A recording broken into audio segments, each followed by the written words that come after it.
Narcissist empath ரிலேஷன்ஷிப்பில் narcissist என்ன பண்ணுறாங்கன்றப்போ, இல்லை அவங்க எல்லாருக்கிட்டையும் என்ன பண்ணுறாங்கன்றப்போ, அவங்க அந்த லேர்னிங் ஸ்பேஸ், அதாவது ஒரு குவாண்டம் பொட்டன்ஷியலேருந்து டோட்டலாக இருக்கிற ஒரு இடத்துலேருந்து ஒரு விஷயத்தை எடுக்கிறதுக்கு டைரெக்டாக முனைய மாட்டேன்றாங்க. அடுத்தவங்களை ஈடுபட வைக்கிறாங்க.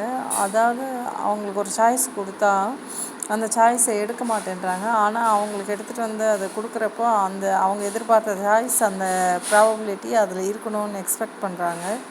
ஆனால் நம்ம மேனிஃபெஸ்ட் பண்ணுறது அப்சர்வர் எஃபெக்டில் இருக்கிறது, மொத்தமாக இருக்கிற டோட்டல் பொட்டென்ஷியலை பார்த்து அதிலேருந்து நம்ம வேணுன்றதை எடுக்கிறதுக்கு நமக்கு முயற்சி பண்ணுறப்போ பல விஷயங்களில் தோற்று போகிறது.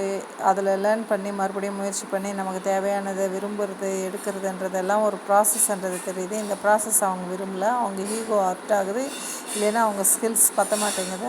அது அடுத்தவங்களுக்கு தெரியுதுன்றதை அவங்க விரும்ப மாட்டேன்றாங்க. அவங்களால எல்லாமே முடியுது, எல்லாத்துலேயுமே ஜெயிக்கணுன்றதும் அதை அவங்க காட்ட விரும்புகிற முகமாக இருக்குது. அவங்க தோக்குறாங்கன்ற விஷயத்தையும் அவங்க லேர்ன் பண்ணுறாங்கன்ற விஷயம் மறந்துடுது. அவங்களுக்கு தோற்கிறதுன்றது சின்ன விஷயம், ப்ராசஸில் ஒரு விஷயம். அதுக்கப்புறம் லேர்ன் பண்ண பிறகு அது வெற்றியாக மாறும்ன்ற விஷயம் அவங்களுக்கு புரிய மாட்டேங்குது.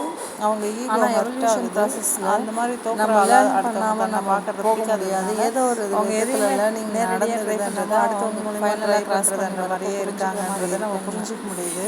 நம்ம பார்க்குறோம் அது நமக்கும் ஒரு பாடமாக இருக்குன்றது, லேர்ன் பண்ணுறதுக்கு நம்ம எக்ஸ்பேண்ட் ஆகிறதுக்கான பாடமாகவும் இருக்குன்றதை நம்ம புரிஞ்சுக்கிறோம்.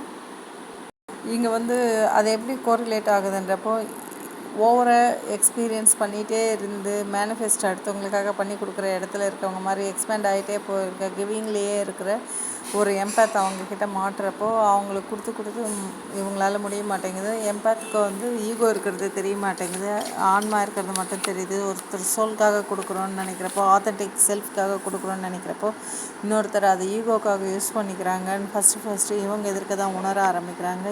ஒருத்தருக்கே தொடர்ந்து கொடுக்குறப்ப தான் அதை உணர முடியும்.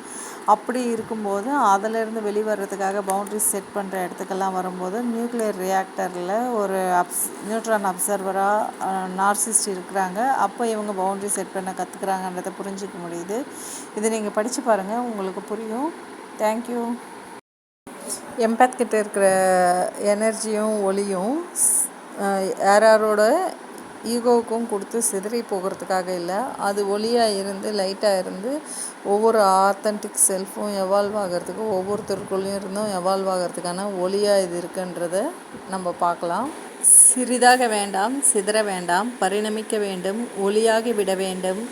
நான் எல்லையற்ற ஒளி என்றதை நம்ம உணர்றோன்றதை புரிஞ்சுக்கணும். இது கிரேட் லிபரேஷன்ன்றதை நம்ம புரிஞ்சுக்கலாம்.